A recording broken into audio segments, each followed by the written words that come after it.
Hello marupsa hojik ai vlog video ma semjarakke ngasi nong chuman bagi yengusi loina isingna thumlaga leire turen disu yam chawi isingsi ga ada ima khoi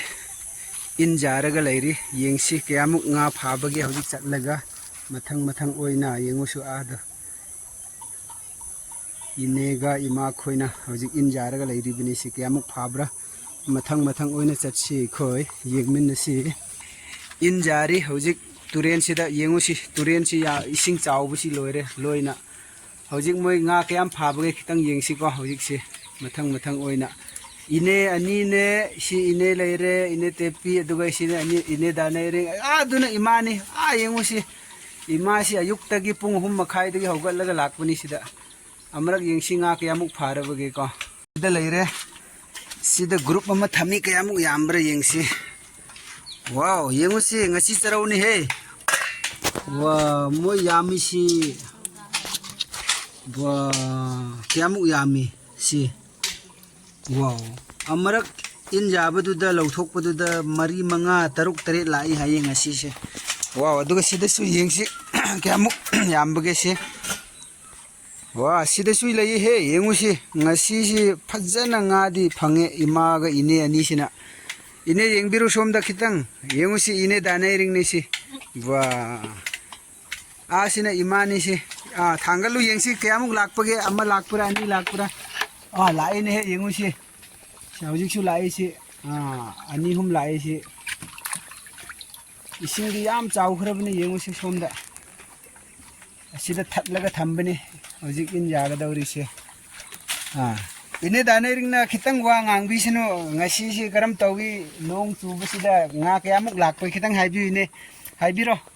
akhoi se nong ara hindi ta dana huji nong an be de khon ba pung 3 makhai de khole khara phare chara ma di phare akhoi di am interest leina mi di sing jaw na ki nei akhoi di ki de akhoi di nga lai ta ngasi ki di nga chara ma di phare ima di kari ngang ning bage kitang ngang bi ima nga si chaning man bagi ama phom chu chattre isu no pi sikun ka bagi thilu na isu chattre harau man bagi ko harau man bagi nga si ubada somda ine ama leire ine tebi kitang he madi ade ay ngang ning de mana controller ni mana loina mapu ni si in gi mapu yame he nga si noina hojik ubana tra hojik yamdo kana chaning bagi hojik ising gi hojik ising ichaugi ngasi charausi kana chaning bagi morok metpada chagem da hapa yam haurabni natraga thau da taubda wa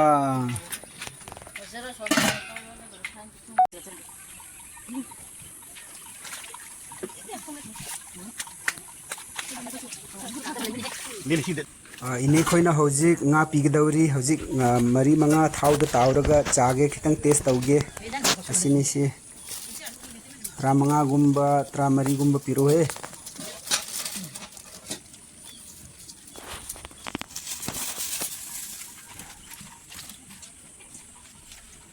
hojik thau da tauna ngai puri bani hojik si somnai tum yani ni tum chang somnai tum somnai ra sa tam mo tam lai mo turen si am chau bani ngasi phajana si hojik si hojik ai ngasi charau si pura tauraga chak da bani hojik si thau da khitang tau jage aduga kyamuk mahau leibre adu yenge hojik thumga jannaraga ngasi charau si sihan ge khra thau da tau ba nungai na ba thau da tau ge si chida matare hojik thum haplaga nga si sihan ge dauri bani si 1 2 3 chungi he fajana mo hi sinkhra mali si sinkhra heraga chamge thum hapaga nga si fajana sira hojik si ai thau da tau ge si 35 si sidri ni he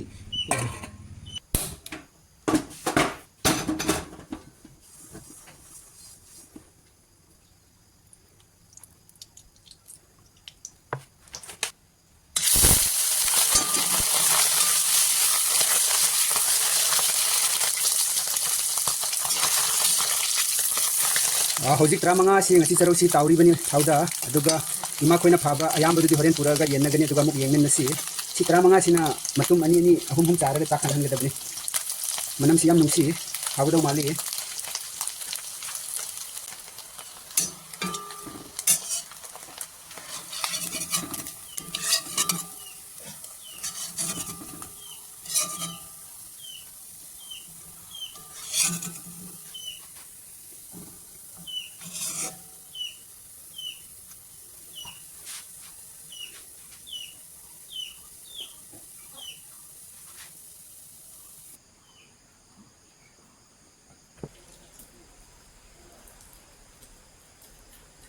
Our hand is Josh.